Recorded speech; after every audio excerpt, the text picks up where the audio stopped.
Il était une fois un démon renard à 9 queues et un petit garçon qui vit le renard scellé en lui. Ces deux-là passèrent beaucoup de temps ensemble et ils réussirent à vaincre toutes les menaces et ont réussi à faire prospérer la paix. Mais malgré que les deux ne faisaient qu'un, le renard a dû quitter le garçon plus tôt en se sacrifiant pour sauver ce qui lui était cher. Le renard s'appelait Kurama et le garçon était son réceptacle, le 7ème Hokage, Naruto Uzumaki. Naruto et Kurama ont eu une relation difficile au début et comme l'a dit Kurama à Kawaki, il avait causé beaucoup de tort à Naruto par le passé. Étant connu sous le nom de Kyuubi, le démon renard à 9 queues, il a ôté la vie d'innombrables personnes y compris Minato et Kushina, les parents de Naruto. Et à peine né, Naruto est devenu malgré lui le réceptacle de Kyuubi, ce qui lui a valu la haine et le rejet de tout le village. Et en plus d'être détesté par tout le monde, Naruto a dû vivre avec la créature qui a tué ses propres parents. Et pour se libérer du sceau, Kyuubi a maintes fois tenté de mettre Naruto fou de rage en provoquant sa colère, pour qu'il perde totalement le contrôle. Mais même après tout ça, Naruto a pardonné à Kurama pour tout ce qu'il lui a fait subir. Et il a fait de lui son allié et l'un de ses meilleurs compagnons. Et franchement pour moi c'est l'une des meilleures relations de tout le manga. Kurama comprend Naruto mieux que quiconque. Il le connaît depuis qu'il est bébé et il a vu sombrer dans la solitude quand il était détesté par son entourage. Mais il a pu aussi voir de près le cœur de Naruto se combler à force de faire de nouvelles rencontres. Et il a vu devenir de plus en plus fort, surtout quand il se battait pour sauver ses compagnons. Mais les amis, comme vous le savez, pour venir à bout de la menace actuelle qui est Ishiki Otsutsuki, le plus fort ennemi rencontré jusqu'à présent, Naruto et Kurama ont dû sortir le grand jeu. Le coup secret qui a donné un power-up immense à Naruto, le rendant quasiment invincible. Oui, je parle du mode Baryon. Mais comme ça a été expliqué dans le dernier épisode, cette transformation a de lourdes conséquences et d'après Kurama, ça sera la fin pour eux. Mais en réalité, le prix à payer pour le mode Baryon n'est pas la vie de Naruto et de Kurama, mais uniquement la vie de notre cher Kurama qui a dû se sacrifier pour sauver le monde entier. Il a été détesté et craint par les shinobi, mais au final, il n'a pas hésité à mourir pour vaincre Ishiki et ainsi faire prospérer la paix. Vu que c'était le souhait de Naruto, son compagnon de toujours. Et les amis, je vous prépare une vidéo entière sur la relation entre Naruto et Kurama. Parce que franchement, normalement, chaque fan de Naruto a dû pleurer ou avoir au moins les larmes aux yeux devant cette scène. Je parle bien entendu de la scène de la mort de Kurama et ses adieux qu'il a fait à Naruto. Moi perso, j'ai revu la scène 4 à 5 fois minimum et c'est toujours aussi dur. Adieu Kurama et merci pour tout. Salut tout le monde, c'est Abdou, j'espère que vous allez tous très bien. Vous l'avez compris, on va parler du combat fatidique de Naruto contre Ishiki qui était vraiment ouf, avec une animation de malade. Et on va aussi aborder la puissance du mode Baryon, qui est la plus puissante transformation de Naruto jusqu'à présent. Ouais, même Sasuke l'a confirmé, donc voilà, il n'y a plus aucun débat. Sinon, il y a aussi la deuxième partie de l'épisode avec Kawaki qui était juste insane, avec son passé qui est à la fois triste et sombre. La mise en scène était ouf, sans parler de la relation avec Naruto qui est très réussie. Mais bon, bref, on va essayer de tout aborder dans l'ordre. Et bien sûr, on va parler de l'épisode du jour avec la mort de Kurama qui était très triste, surtout avec l'ending consacré au vécu de Naruto et Kurama, qui est un hommage pour cet immense personnage. Vous êtes obligés de pleurer devant ça. Et les amis, je vous prépare plusieurs vidéos pour en parler parce qu'avec la mort de Kurama, on a enfin franchi une étape et ça signifie que personne n'a l'abri de mourir dans Boruto, y compris Naruto ou Sasuke. Les amis, avant de commencer, je vous rappelle d'aller vous abonner à ma chaîne secondaire. Je compte parler de One Piece et Dragon Ball très prochainement. Oui, c'est vrai, à chaque fois je vous fais la promesse, mais bon, avec les études, j'ai pas trop le temps. Mais cette fois, c'est promis, donc allez vous abonner pour le soutien. Le Twitter est aussi en description si vous voulez vous tenir au courant de l'actualité. Bref, on commence juste après ma question de culture. Citez-moi en cas de combat de Naruto Uzumaki. Bonne chance à tous et bon visionnage. Au passage, un grand bravo à Dreamer on Chakra qui a réussi mon défi pour la deuxième fois d'affilée. L'épisode commence avec l'arrivée de Naruto au mode Baryon et Sasuke sera surpris parce qu'il n'a jamais entendu parler de ce jutsu. Et c'est normal, Naruto lui-même ne connaissait même pas l'existence du mode Baryon quelques minutes auparavant. Et là, pour la première fois, Ishiki sera agacé car il a compris qu'il aura affaire à quelqu'un de plus fort que lui. Surtout que si vous avez saisi sa personnalité, Ishiki est quelqu'un de très arrogant et en général il est très calme et il prend les décisions les plus rationnelles sans perdre son sang-froid. Mais là, avec l'arrivée de Naruto avec une puissance aussi immense, l'a totalement perturbé. Et c'est là que le combat de fou va commencer. Au début, ça va surtout se baser sur du taijutsu et Naruto sera largement supérieur. Il gérait Ishiki très facilement alors qu'en parallèle, il mettait Boruto en sécurité. Et les amis, regardez-moi la beauté du mode Baryon, c'est juste abusé. Bref, Ishiki va l'attaquer encore et encore, mais ça sera inutile. Naruto le gère tranquille. Il y a eu littéralement 0 coup qui l'a atteint. Il se défendait facilement, il esquivait tous ses coups sans trop forcer. Ça montre la différence énorme de puissance de Naruto en mode Kyuubi qui s'est fait battre très rapidement par Ishiki, et Naruto actuellement en mode Baryon où c'est totalement l'inverse, c'est lui qui roule sur Ishiki. D'ailleurs, sur le moment, Kurama va révéler l'un des secrets du mode Baryon, en disant que cette forme est différente des autres car l'énergie est produite par la consommation du chakra de Naruto et de Kyuubi, et cela jusqu'à l'épuisement de leur force vitale. Et c'est pour ça qu'il ne faut pas faire de mouvements inutiles pour faire durer ce mode le plus longtemps possible. Et là les amis, pour la première fois, on voit Ishiki avoir du mal contre un adversaire et il se prend enfin une patate sur la tranche. Surtout le moment où Naruto l'immobilise puis écrabouille son visage. C'était une scène de fou.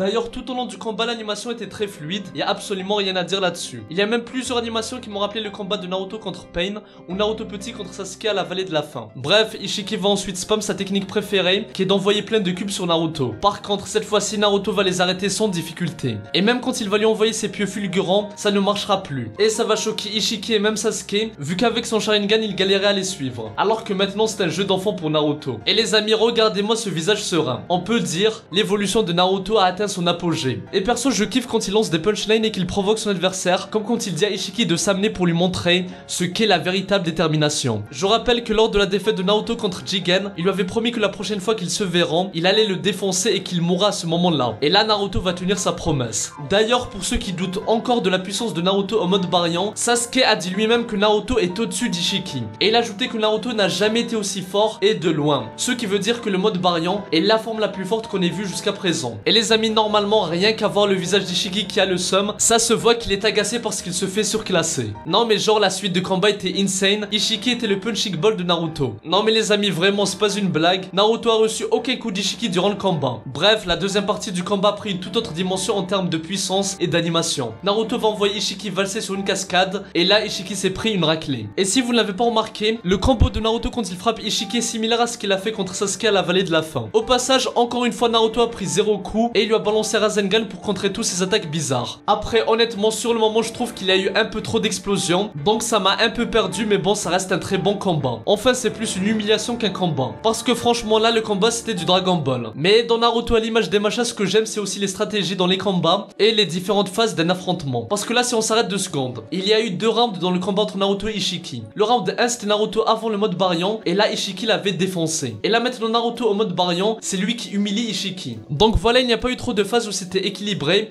et c'est un peu dommage, mais bon c'est pour montrer la différence de puissance du mode variant Ishiki, donc ok j'accepte. Bon on arrive au triste secret de cette forme, mais qui est aussi le plus gros avantage de ce mode. En fait Naruto va commencer à s'affaiblir et du côté de Kawaki sa prothèse va commencer à lâcher. Et je rappelle qu'elle fonctionne grâce à Naruto qui lui partage une partie de son chakra. Et là Kawaki va comprendre que quelque chose est en train d'arriver à Naruto. Et les amis, voir Naruto avec un genou à terre c'est dur, surtout quand on entend ses battements de cœur, ça montre que le mode variant touche à sa fin. Ishiki n'est pas bête, il va comprendre que l'augmentation fulgurante de la puissance de Naruto est en réalité un énorme pari lancé au péril de sa vie. Et au moment où Ishiki allait crier victoire, il se met à cracher du sang. Et là les amis c'est très important. Kurama explique que la puissance du mode variant est supérieure à la puissance d'Ishiki. Mais le problème c'est que Naruto ne parviendra pas à le vaincre car le prix à payer est trop important. Et du coup le mode variant touchera sa fin avant qu'Ishiki ne meure. Mais ce point négatif de cette forme est aussi son plus gros avantage, car le chakra crée une connexion et du coup il n'y a pas que la vie de Kurama et Naruto qui est raccourcie, mais aussi celle des individus qu'il touche. Et les amis, c'est pour ça que depuis le début, Naruto utilise beaucoup de taijutsu, parce qu'à chaque coup qu'il lui met, il réduit sa durée de vie. Et dans ce cas là c'est parfait. Ishiki avait 20 heures à vivre et suite aux attaques de Naruto il a baissé à 30 minutes, ce qui est énorme. Naruto va éviter ses coups, puis le frapper encore et encore sur la tranche jusqu'à réduire sa durée de vie à moins de 5 minutes. Mais les amis, il fallait s'y attendre, Naruto va être épuisé et il sera à bout de force. Et du coup Ishiki a enfin pu le toucher. Les amis, c'est triste, mais je pense que c'est la dernière fois qu'on verra Naruto au mode variant. Sauf s'il y a un délire avec les autres bijou, parce qu'en ce moment ils font la sieste et ils servent à R. Mais bon, on en reparlera une autre fois. Naruto a donc perdu le mode variant et Ishiki a ramené Kawaki dans cette dimension, parce qu'il a détecté le chakra de Naruto dans sa prothèse. Au passage, ils auraient dû penser à ça plus tôt et enlever cette prothèse. Genre Kawaki il peut très bien survivre avec un seul bras pendant 2 épisodes. Parce que là bêtement ça peut causer la victoire d'Ishiki et tout ce qu'a fait Naruto aura servi à rien. Mais bon, pour le scénario je suis d'accord, c'est mieux de faire une fin avec Kawaki qui termine Ishiki. Sinon j'ai adoré le calme de Kawaki et sa punchline quand il est arrivé. Il dit à Ishiki qu'il a de la chance parce qu'il va le voir mourir de ses propres yeux. Bref, Ishiki se met à sa poursuite pour lui implanter son Kama et pouvoir ainsi ressusciter plus tard. Et avec sa vitesse il va rattraper Kawaki, mais Sasuke va le sauver avec son Rinnegan. D'ailleurs le palmarès de Sasuke durant ce combat c'est juste d'échanger sa place avec des gosses et se faire écraser ensuite. C'est un peu décevant, mais bon, ne vous inquiétez pas, il aura son moment de gloire très bientôt. Petite parenthèse, Boruto s'est évanoui et on ne l'a plus revu depuis. Ça n'annonce rien de bon. Sinon Amado le mec est très rassurant, il nous dit que maintenant Kawaki est devant Ishiki, tout est fini, il n'y a plus rien à faire, on va tous mourir. Le mec il sait pas mettre la confiance aux autres, il a perdu tout espoir. Mais bon, ce que j'aime chez lui c'est qu'il est très rationnel et très réfléchi, et là il n'a pas tort, les chances que Kawaki échappe à Ishiki sont très basses. Bref, Sasuke va jeter des fumigènes qui contrent le Byakugan d'Ishiki afin de lui faire perdre un maximum de temps. Et Ishiki va être fou de rage. Regardez-moi cette tête, on dirait celle deuxième forme. Sinon j'étais vraiment pas prêt pour la suite, vu que c'était une scène ajoutée qui n'était pas dans le manga. C'est la scène où Ishiki va envoyer des sons centaines de milliers de pieux sur Kawaki. Mais malheureusement pour lui, ça ne va pas marcher. Du coup, il va utiliser le dernier moyen, qui est de s'en prendre à Naruto, la personne qui compte le plus pour Kawaki. Et encore une fois, c'était dur à voir, parce qu'Ishiki va attaquer violemment Naruto, qui va être au bord de l'évanouissement. Regardez-moi ça, on ne voit même plus ses pupilles, et le bras de Kawaki va lâcher instant. Ishiki va alors menacer Kawaki en disant que s'il ne vient pas dans 20 secondes,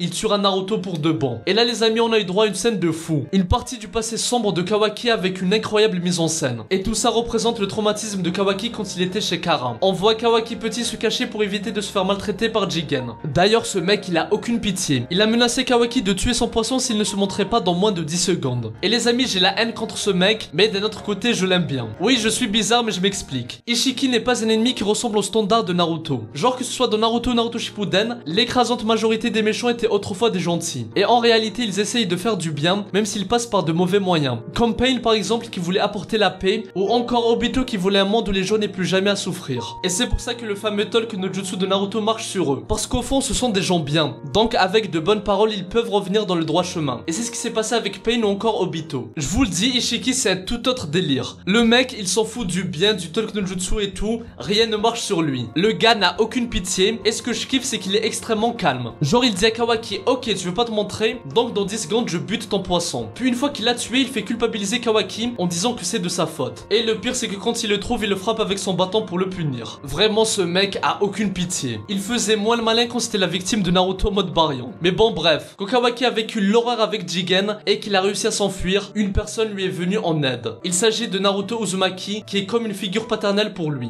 Kawaki va alors se rappeler des paroles de Naruto qui lui ont enseigné les valeurs de la vie et l'importance de créer des liens avec les autres. Et là les amis, par contre la voix de Naruto qui est très rassurante et l'OST émouvante derrière, c'était juste trop beau. Là les amis, j'en suis sûr, au moment où je vous parle, mon personnage préféré de la nouvelle génération, c'est Kawaki. Sa relation avec Naruto est juste trop bien. Et le parallèle de leur vécu est juste ouf. Naruto et Kawaki ont eu le même départ. Ils ont été des réceptacles et ont eu une grande puissance sans le vouloir. Et ils étaient contraints de vivre ainsi. Détestés par leur entourage et traités comme des monstres. Mais quand Kawaki voit ce que Naruto est devenu, il sait qu'il peut devenir ainsi. Et c'est ça le souhait de Kawaki. Devenir un jour comme Naruto. Et là, comme un bonhomme, Kawaki va se montrer devant Ishiki, car pour lui vivre une vie sans Naruto n'aurait plus de sens. Et l'épisode s'arrête sur ça. Et les amis, cet épisode c'était une vraie masterclass. Je crois qu'il est largement dans les 10 meilleurs épisodes de tout Boruto. Bon bref, passons à l'épisode du jour qui reprend avec Kawaki qui va envoyer un katon sur Ishiki, mais ça sera inefficace. Ishiki va parvenir à mettre son kama sur Kawaki et il va crier victoire. Et il va clairement montrer que pour lui, Kawaki n'est qu'un outil et qu'il n'a aucune importance pour lui. Mais Kawaki dira que Naruto a donné un sens à sa vie et il lui a donné le courage d'affronter ses peurs. Et là en réalité, Ishiki a mis son kama sur un simple clone de Kawaki. Et ça m'a tué quand Kawaki prend Ishiki de haut et se fout de lui pour ensuite lui donner le coup de grâce en le réduisant en poussière. Au début j'aurais voulu que ce soit Naruto qui termine Ishiki, mais c'est vrai, au niveau de la symbolique je préfère ce choix là. En vainquant Ishiki, Kawaki s'est en quelque sorte libéré de ses chaînes et il a ainsi vaincu son traumatisme. Et tout ça c'est grâce à Naruto, et c'est pour ça que le premier réflexe de Kawaki c'est de voir l'état de Naruto. Mais pendant que tout allait bien, d'un coup Momoshiki dans le corps de Boruto apparaît et détruit le Rinnegan de Sasuke pour ainsi l'empêcher d'utiliser ses failles spatio-temporelles. Et les amis, je ne vais pas m'attarder là-dessus parce que j'en ferai une vidéo dédiée, mais là pour moi c'est le début de la fin de Sasuke, car là il a perdu une grande partie de sa puissance et il est devenu beaucoup moins fort. Et même le fait que ça soit en quelque sorte à cause de Boruto, c'est un signe que la mort de Sasuke aura un lien de près ou de loin avec son cher disciple. Bref, on en reparlera une autre fois, là je vais essayer de faire vite. On va apprendre qu'à l'instar d'Ishiki, l'objectif de Momoshiki est de récolter le fruit de chakra de la terre. La seule différence c'est que lui il utilisera Kawaki en sacrifice pour le Jubi, vu qu'il ressuscitera en Boruto. Et on apprend que tout comme Boruto, Kawaki est quasiment devenu un Otsutsuki. Sinon je ne sais pas si vous l'avez remarqué, mais Ishiki et Momoshiki ont l'air de se connaître. Par contre la mort d'Ishiki ne l'a pas du tout affecté. À mon avis, même s'ils sont du même clan, ils ne sont pas forcément issus de la même famille, ou bien ils ont une relation particulière. Et de toute façon on l'a vu, Momoshiki n'a pas hésité une seconde à sacrifier Kinshiki afin de devenir plus fort, alors qu'il s'agissait de sa figure paternelle. Je pense que dans le clan Otsutsuki il y a une sorte de hiérarchie. Par contre j'ai l'impression que certains ont la mentalité du chacun pour soi. Mais bon bref, la suite du combat va se passer assez vite. Sasuke va comprendre le point faible de Borushiki, qui est de le forcer à absorber du chakra avec son kama. Et si ça arrive, Boruto pourra reprendre le contrôle. Momoshiki va alors envoyer son Rasengan sur Sasuke qui va se faire avoir. Et les amis, est-ce que vous avez vu ce qu'a dit Momoshiki? Il a dit en quelque sorte qu'il ne peut pas vaincre Sasuke, même avec son état actuel et étant très blessé. Quand on avait vu pour la première fois Borushiki, je vous ai dit ok il est très fort, mais ne sous-estimez pas Sasuke. Enfin là c'est vrai, il n'a plus le Rinnegan, mais même dans ce cas là Borushiki ne bat pas forcément Sasuke. Et au contraire ça pourrait même être l'inverse. Bref, une fois Sasuke à terre, Momoshiki voudra emmener Kawaki avec lui, mais ce dernier va faire un truc de génie. Il va se brûler lui-même afin d'obliger Momoshiki à absorber ses flammes. Et du coup Boruto va reprendre le contrôle et il va casser la corne de Momoshiki. Les amis, il y a beaucoup de choses à dire sur la relation fraternelle entre Boruto et Kawaki, mais à mon avis là je vais rentrer vite fait dans une théorie. C'est que tous les deux voudront protéger Naruto et Konoha, mais ils vont choisir des moyens différents. Et c'est pour ça qu'ils vont s'affronter dans le futur. Parce que là franchement quand tu vois Kawaki agir comme ça, tu te dis que c'est impossible qu'un jour il va se retourner contre Boruto. Donc il fera sûrement ce choix là pour Naruto ou Konoha. Mais bon bref, je vous ferai part de mes théories une autre fois. Là on arrive enfin à la scène la plus triste de tout l'anime de Boruto, qui est la mort de Kurama et ses adieux à Naruto. Au passage, pour ceux qui lisent comme moi le manga, on est d'accord que là c'est 1000 fois mieux. Les flashbacks, les dialogues, les musiques et le cri de Naruto à la fin, pour moi tout était parfait. Mais bon, on va essayer d'aller dans l'ordre. Sasuke va aller vers Naruto et le trouvera évanoui. Naruto va alors se réveiller aux côtés de Kurama, pensant qu'il va mourir à ses côtés. Mais les amis, petite parenthèse, ce que j'ai kiffé c'est que Naruto, même s'il n'est pas mort, lui à ce moment-là il pensait qu'il allait mourir. Et moi j'ai adoré son attitude qui est digne du héros qu'il est. Un peu comme les dit dans One Piece, il allait mourir avec le sourire, car il allait partir en ayant réalisé son rêve et ayant rempli son rôle d'Okage.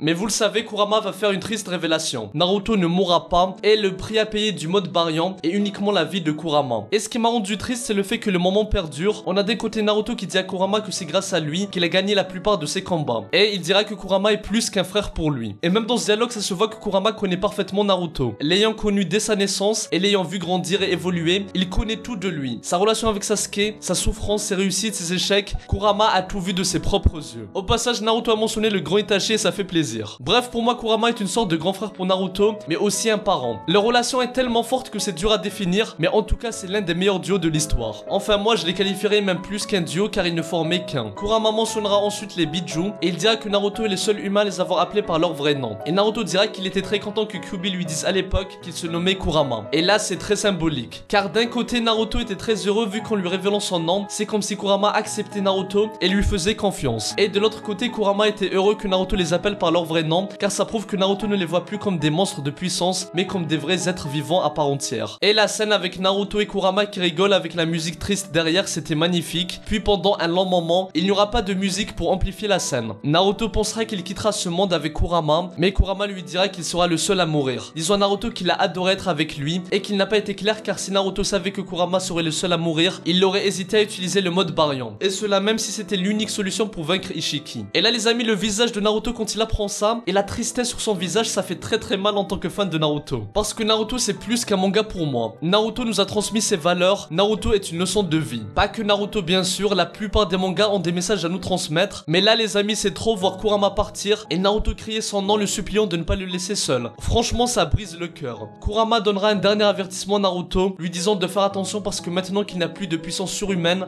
il peut mourir plus facilement. Kurama va s'en aller et Naruto va le supplier de rester. Puis d'un coup la musique de fin commence avec une succession d'images qui nous montrent l'évolution de l'histoire de Naruto et Kurama. C'est beau et triste à la fois. Au début de l'histoire les deux ne se comprenaient pas, Naruto détestait même ce pouvoir car il était rejeté à cause de ça. Mais petit à petit il a accepté et ils sont devenus les meilleurs compagnons. Et ensemble Naruto et Kurama étaient quasiment invincibles, venant à bout de toutes les menaces ensemble. Et les amis, si vous l'avez pas remarqué, on verra les Biju tous ensemble avec Shukaku et Hachibi qui lèvent la tête vu que c'était les Biju les plus proches de Kurama. Et en fait tous les Biju se sont réunis comme pour faire une sorte de funérailles pour leur ami. Je te laisse, porte-toi bien Naruto. Tels ont été les derniers mots de Kurama à son compagnon de toujours. Naruto quant à lui va crier son nom de toutes ses forces et là ça m'a déchiré de l'intérieur. Cette scène est juste trop triste. Je l'ai revu plusieurs fois et à chaque fois tu te retiens pour pas pleurer. Bref, à la fin Naruto va se réveiller aux côtés de Boruto en larmes, Kawaki et Sasuke. Les amis, je n'en dis pas plus, je vais consacrer toutes mes prochaines vidéos sur cet immense personnage qu'est Kurama. Et pour moi, Kurama c'est peut-être le deuxième personnage le plus important de tout le manga. Il a assisté Naruto du début à la fin. Et là c'est encore plus cruel parce que Naruto va être tout seul, privé de sa puissance, mais surtout d'un compagnon qui lui était très cher. Bref les amis, on en reparlera, c'est promis. Donc abonnez-vous pour rejoindre mon labo. Ma chaîne secondaire et mes réseaux sont en description. Moi je vous dis à très bientôt et que la paix soit sur vous. Hello, Psy, Kankuro.